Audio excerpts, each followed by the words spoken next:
નમસ્કાર વિદ્યાર્થી મિત્રો, ન્યુક્લિયસના આજે સેકન્ડ લેક્ચરની અંદર તમારું હાર્દિક સ્વાગત છે. આપણે લાસ્ટ ટાઈમ આલ્ફા બીટા ક્ષય એના રિલેટેડ ચર્ચા કરી હતી. આજે આપણે રેડિયો એક્ટિવિટી વિશે વાત કરીશું. તો પહેલા તો આપણે એક ટર્મ્સ છે એ શીખી જઈએ કે વિભંજન દર એટલે શું. વિભંજન દર એટલે શું? તો એક એક્ઝામ્પલ તમને આપું છું કે માની લો કે તમારી પાસે કંઈક ન્યુક્લિયસ જે છે, માની લો કે 100 જેટલા ન્યુક્લિયસ છે, એમાંથી ધીમે ધીમે ન્યુક્લિયસ વપરાતા જાય છે. ધારો કે 10, 20, 30, 40 ન્યુક્લિયસ વપરાતા જાય. તો આ જે ન્યુક્લિયસ વપરાવાનો જે દર છે એને કહેવાય વિભંજન દર, બરાબર? તો 100 ન્યુક્લિયસમાંથી 20 ન્યુક્લિયસ વપરાઈ ગયા, તો જે વિભંજિત ન્યુક્લિયસની સંખ્યા 20, બાકીના જે અવિભંજિત ન્યુક્લિયસ છે, અવિભંજિત ઇન ધ સેન્સ કે જે બાકી રહેલા ન્યુક્લિયસ છે કે જેનું વિભંજન એટલે કે વપરાશમાં નથી આવેલા, તો એવા ન્યુક્લિયસની સંખ્યા 80 થશે. તો વિભંજન દરને દર્શાવવા માટે -dn/dt, વિભંજન દર છે એને દર્શાવવા માટે -dn/dt. હવે તમે એમ કહેશો કે આ માઇનસ કેમ લીધું? તો માઇનસ એટલા માટે સંજ્ઞા વાપરેલી છે કે જેમ જેમ વિભંજન દર વધતો જશે એમ એમ અવિભંજિત ન્યુક્લિયસની સંખ્યા ઘટતી જશે. સિમ્પલ, હું તમને એક એક્ઝામ્પલ મેં આપ્યું કે 100 ન્યુક્લિયસ હતા, એમાંથી 20 વપરાણા તો 80 વધ્યા. હવે 20 ની જગ્યાએ 30 વપરાય તો 70 વધશે, 40 વપરાય તો 60 વધશે. એટલે ધીમે ધીમે ધીમે તમે જેમ જેમ વિભંજન દર વધતો જાય છે તેમ તેમ એમાં અવિભંજિત ન્યુક્લિયસની સંખ્યા જે છે ઘટે છે, એટલા માટે આપણે માઇનસ લીધું. તો કોઈ પણ સમયે ટી જેટલો સમય આપેલો છે, તો ટી સમયે આપણે પરમાણુની સંખ્યા શોધવી હોય તો એ અવિભંજિત ન્યુક્લિયસની સંખ્યા n આપેલી છે, અને ટી બરાબર 0 સમય એટલે મૂળભૂત જે અવિભંજિત ન્યુક્લિયસ છે એની સંખ્યા n0 છે.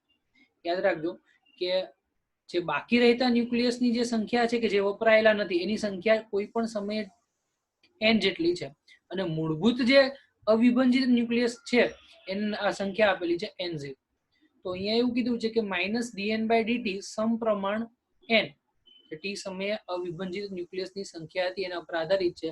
તો -dn/dt સમપ્રમાણ n, માઇનસ ને આ બાજુ લખી નાખો તો dn/dt = -n થશે. અહીંયા જોઈ શકો આ સમીકરણ જે છે dn/dt સમપ્રમાણ n છે, માઇનસ આ બાજુ તો n બાજુ આવી ગયું. તો સમપ્રમાણતા કાઢો તો અચળાંક આવશે. તો અહીંયા જે અચળાંક છે એ અચળાંકને આપણે લેમ્ડા વડે દર્શાવશું. જે અચળાંક છે એના વડે દર્શાવશું? લેમ્ડા વડે. તો dn/dt = -λn, dn/dt -λn, અને જે લેમ્ડા છે એને કહેવાય રેડિયો એક્ટિવ ક્ષય નિયતાંક. યાદ રાખજો કે લેમ્ડાને રેડિયો એક્ટિવ ક્ષય નિયતાંક કહે છે, જેને સૂત્રનો કરતા તમે કરી લો તો લેમ્ડા dn/dt તો એમને એના છેદમાં -n આવશે, તો dn/dt / -n. હવે આ સમીકરણનું જો તમે સંકલન કરશો, dn/dt -λn છે, એમાંથી dn/n કરી દો, આજે dn ના છેદમાં n લઈ જાઓ અને dt છેદમાં હતું એટલે લેમ્ડા જોડે લખો, તો સમીકરણ આવું થશે dn/n -λ dt, જે હું તમને પેનથી દર્શાવું છું. એનું સંકલન કરશો તો તમને એક સમીકરણ મળશે, જે સમીકરણ છે n બરાબર n0 e⁻ λt. સાબિતી હું નથી આપતો, તમારી ટેક્સ્ટ બુકમાં આપેલી છે, આપણે સાબિતીની અત્યારે કોઈ જરૂર નથી. n બરાબર n0 e⁻ λ. હવે નેક્સ્ટ આપણે જોઈએ કે ટી સમયે વિભંજિત ન્યુક્લિયસ કેટલા હશે. અવિભંજિત તો તમને ખબર પડી ગઈ કે n બરાબર n0 e⁻ λt છે. અવિભંજિત ન્યુક્લિયસની સંખ્યા ટી સમય કેટલી છે? n બરાબર n0 e⁻ λt.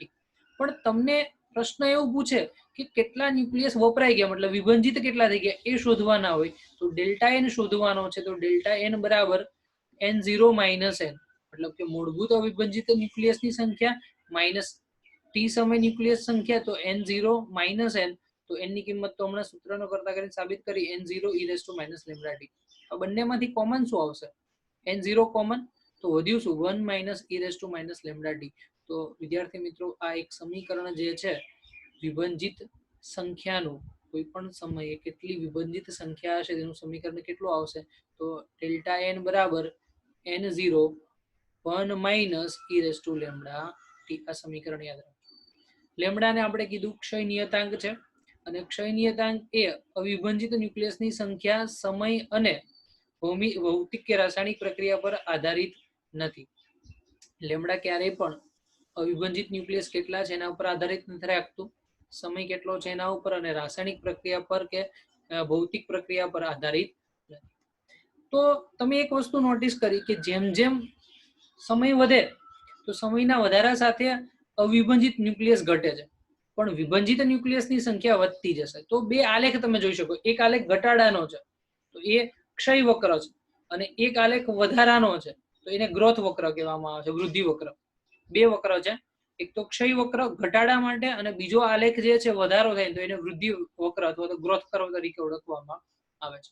તો તમે જોઈ શકો છો આલેખની અંદર પ્રારંભિકની અંદર સંખ્યા n0 હતી, ધીમે ધીમે ધીમે ધીમે ધીમે ચરઘાતાંકીય વિધિ અનુસાર ઘટતી ઘટતી ઘટતી ઘટતી સંખ્યા જે છે n બરાબર n0 e - λt મુજબ ઘટતી જાય છે.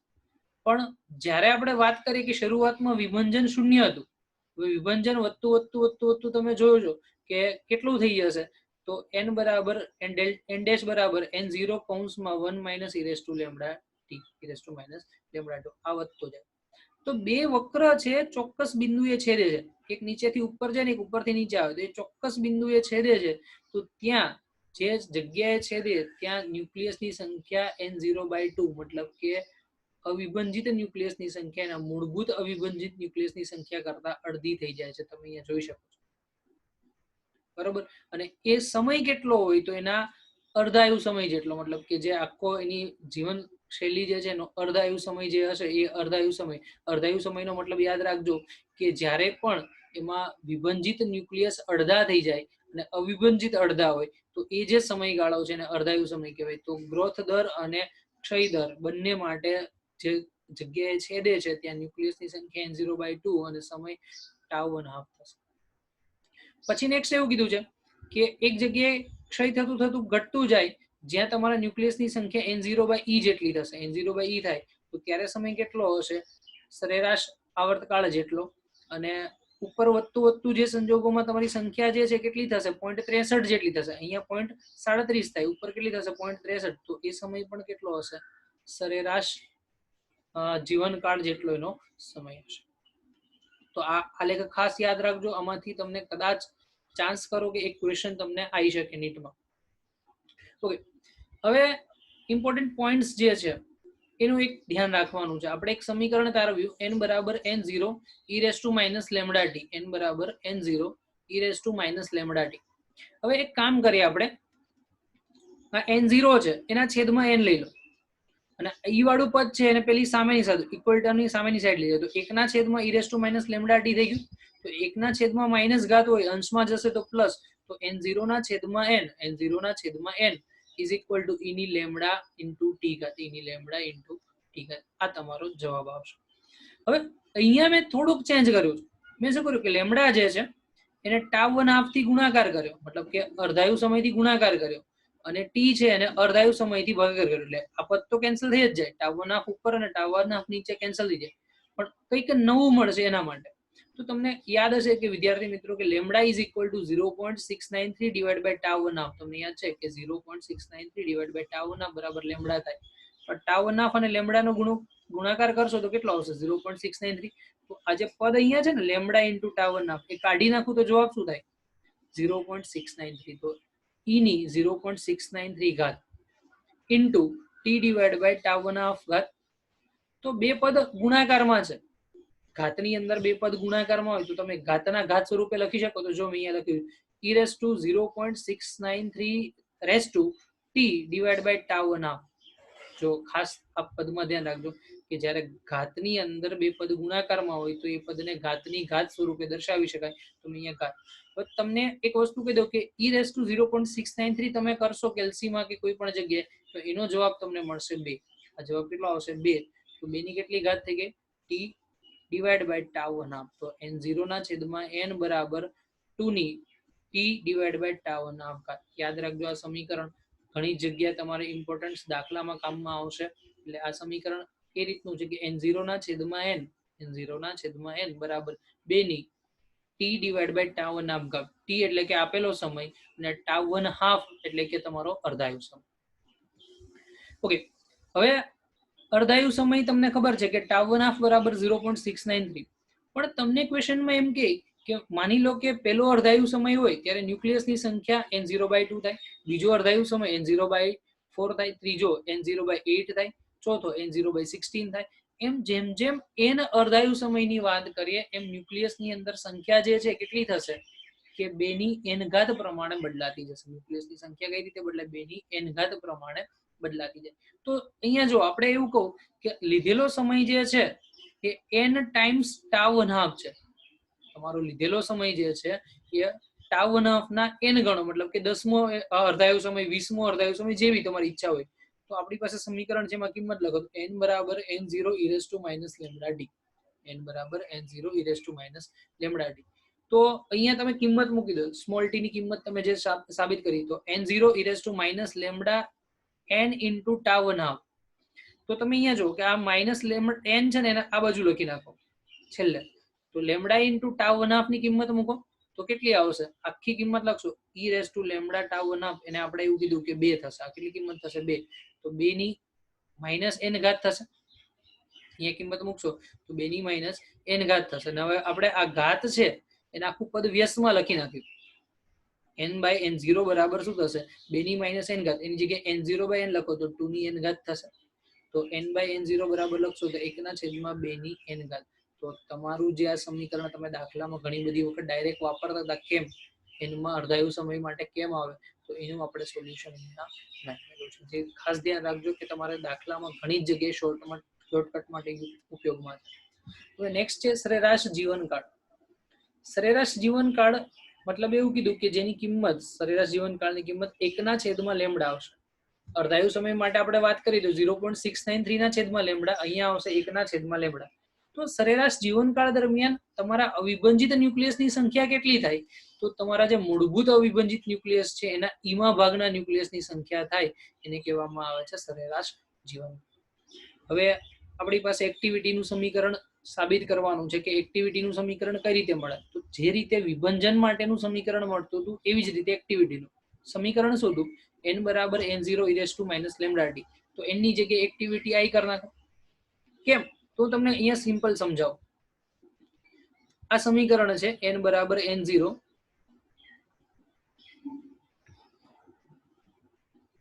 બરાબર. અહીંયા જે આપણે સમીકરણ સાબિત કર્યું હતું n બરાબર n0 વાળું e λt. હવે હું આને dn/dt થી વિકલન કરું, આને બી dn/dt થી વિકલન કરું, તો યાદ રાખજો કે કોઈ પણ ન્યુક્લિયસની વિકલન સમય સાપેક્ષે કરો, વિભંજન પ્રતિ સેકન્ડ કરશો તો એને કહેવામાં આવે છે એક્ટિવિટી. તો તમારી અહીંયા જો એક્ટિવિટી દર્શાવી છે, આ જો અહીંયા એક્ટિવિટી, તો કેટલી થશે? i બરાબર I0 e - λt. એક્ટિવિટીના 3 એકમ છે, યાદ રાખજો. પેલું છે બેકવેરલ, અને એક બેકવેરલ બરાબર 1 વિભંજન પ્રતિ સેકન્ડ. બીજું છે ક્યુરી 3.7 × 10⁻⁶ વિભંજન પ્રતિ સેકન્ડ. ત્રીજું છે એક રધરફોર્ડ બરાબર 10⁶ વિભંજન પ્રતિ સેકન્ડ.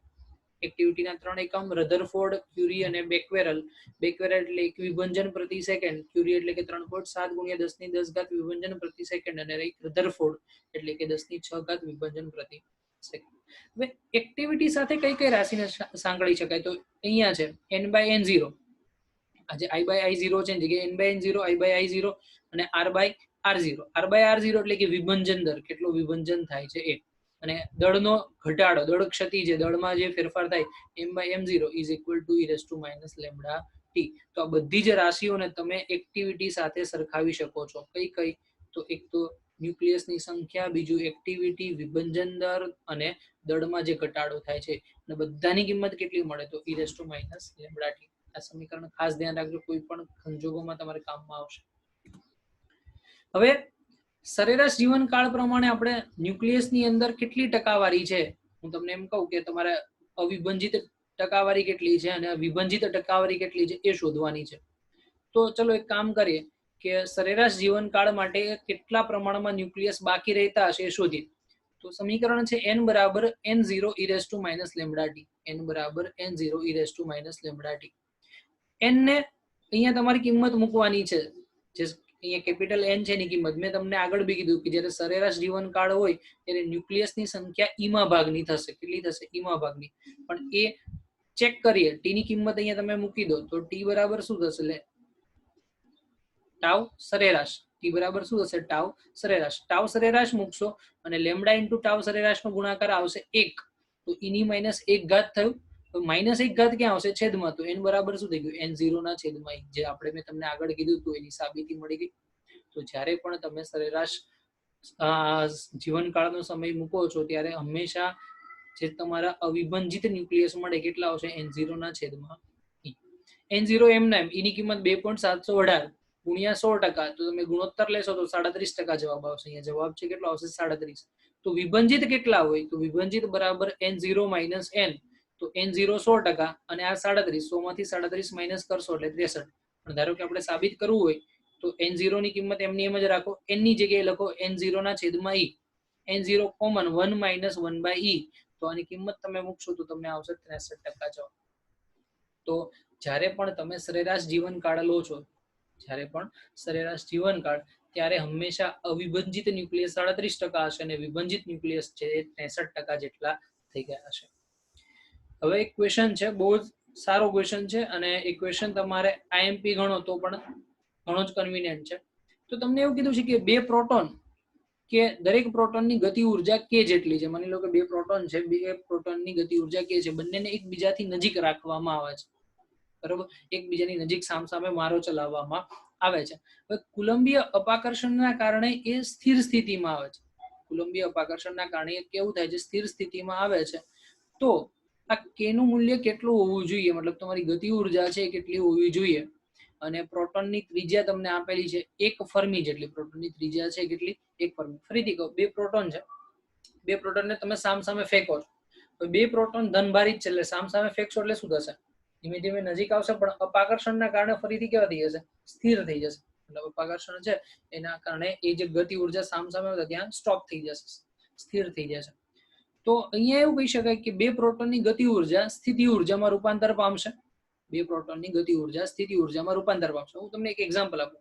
બે પ્રોટોન છે, આ એક પ્રોટોન જે છે એની ત્રિજ્યા આપેલી છે 1 ફર્મી, આ પ્રોટોન છે એની ત્રિજ્યા આપેલી છે 1 ફર્મી. તો બંને વચ્ચેનું જે કેન્દ્રથી અંતર માપશો તો એ કેન્દ્રથી અંતર કેટલું થશે? આ બાજુ 1 ફર્મી, આ બાજુ 1 ફર્મી, એટલે ટોટલ કેટલું આવશે? 2 ફર્મી. તો બધી જ ગતિ ઉર્જા સ્થિતિ ઉર્જામાં રૂપાંતર પામે છે. ગતિ ઉર્જા જે છે એ શેમાં રૂપાંતર પામશે?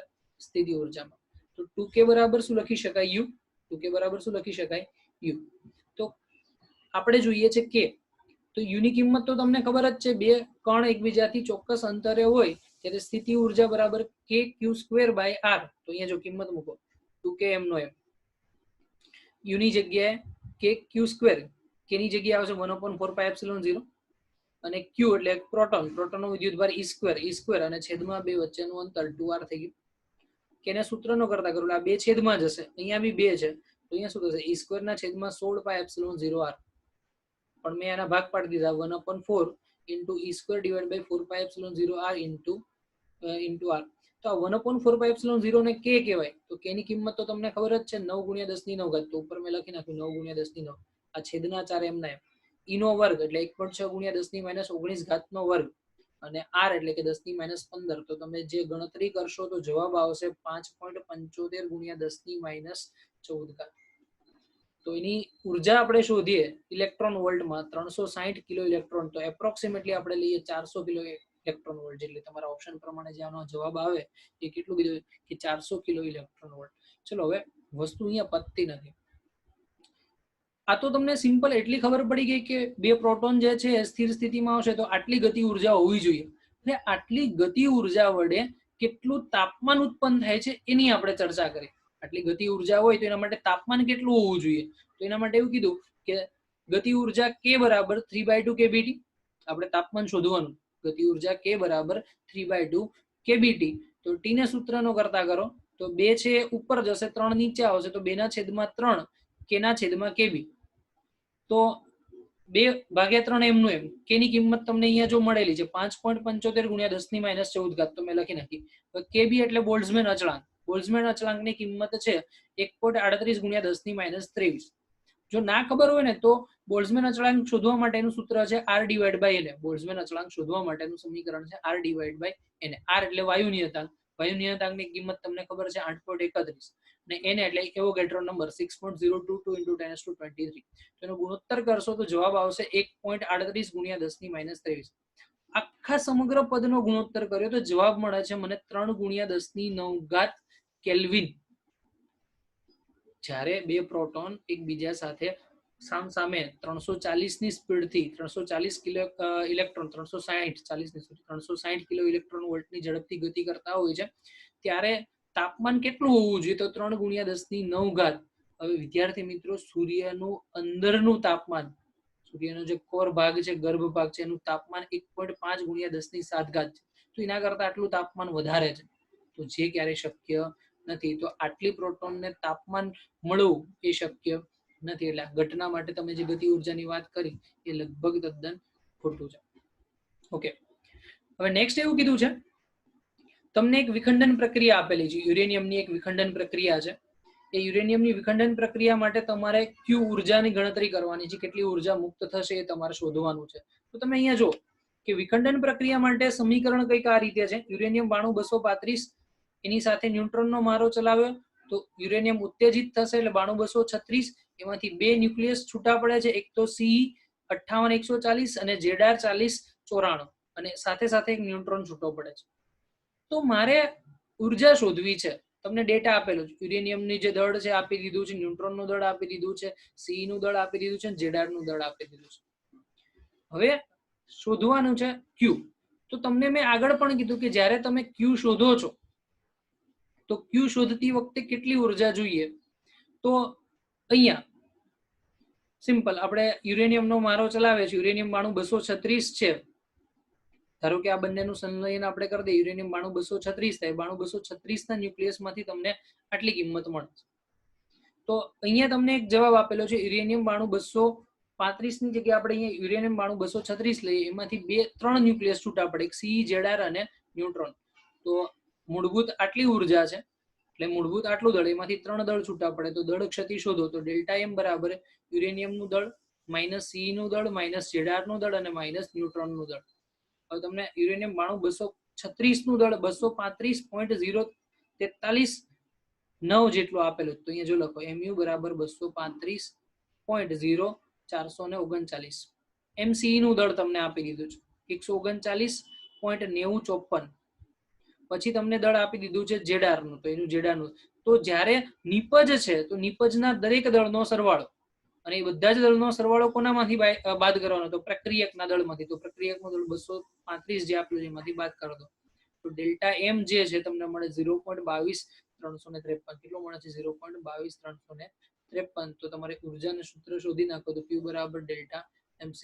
Q બરાબર ડેલ્ટા MC². ડેલ્ટા એમ એટલે કે 0.22353 અને C² એટલે 931. એટલે ગણતરી કરશો એટલે 208 મેગા ઇલેક્ટ્રોન વોલ્ટ જેટલી ઉર્જા મળે.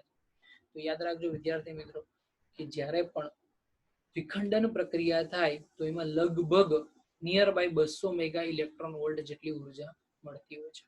નેક્સ્ટ વાત કરીએ. આ ક્વેશ્ચન તમારે એમ્સ ની અંદર પૂછાયેલો છે. તમને એવું કીધું કે રેડિયો એક્ટિવ ન્યુક્લિયસ ની અંદર ક્ષય જે છે આ સમીકરણ પ્રમાણે આપેલું છે. એ આલ્ફા છૂટો પડે તો A1 મળશે, A1 માંથી પાછું બીટા છૂટો પડે તો A2 મળશે, A2 માંથી ફરીથી આલ્ફા છૂટો પડે તો A3 મળશે, અને લાસ્ટ ની અંદર ગામા છૂટો પડે ત્યારે A4 મળશે. તો એનું તમને પેલા જે તત્વ છે એનો તમને પરમાણુ ક્રમાંક 72 અને પરમાણુ ભારાંક 180 આપી દીધું છે. તો તમારે શોધવાનો છે Z અને બીજો છે A. તો અહીંયા તમે જો વિદ્યાર્થીઓ કે પેલા માટે A 72 180 લખી નાખો. A ઉપર 72 અને 180 આપણે લખી નાખીએ. હવે આલ્ફા છૂટો પડે તો મેં તમને લાસ્ટ ટાઈમ કીધું હતું કે એમાંથી પરમાણુ ક્રમાંક 2 ઓછો થાય અને પરમાણુ ભાર 4 ઓછો થાય. તો જો 72 છે એમાંથી 2 પરમાણુ ક્રમાંક તમે ઓછો કરો એટલે 70 થાય, 180 માંથી 4 ઓછો કરો તો 176 થશે. ચલો બાજુમાં બીટા છૂટો પડે તો તમને યાદ રાખજો કે બીટા પ્લસ કે માઇનસ ઇન્ડિકેટ કરે તો વાંધો નથી, પણ તમને પ્લસ કે માઇનસ ઇન્ડિકેટ નથી કરતો એનો મતલબ એવું છે કે ઇલેક્ટ્રોન છૂટો પડશે, ઋણભારિત ઇલેક્ટ્રોન છૂટો પડશે. તો જો અહીંયા બીટા છૂટો પડ્યો તો મેં તમને કીધું કે જ્યારે ઋણભારિત ઇલેક્ટ્રોન છૂટો પડે ત્યારે પરમાણુ ક્રમાંકમાં એક વધારો થાય. તો 70 હતું, એક વધારો થયો એટલે 71 થયું, અને પરમાણુ ભાર છે એમાં કોઈ જ પ્રકારનો ફેરફાર થતો નથી. ઉપર અહીંયા 176, અહીંયા 176 છે. હવે નેક્સ્ટમાં શું કીધું? આલ્ફા છૂટો પડે છે.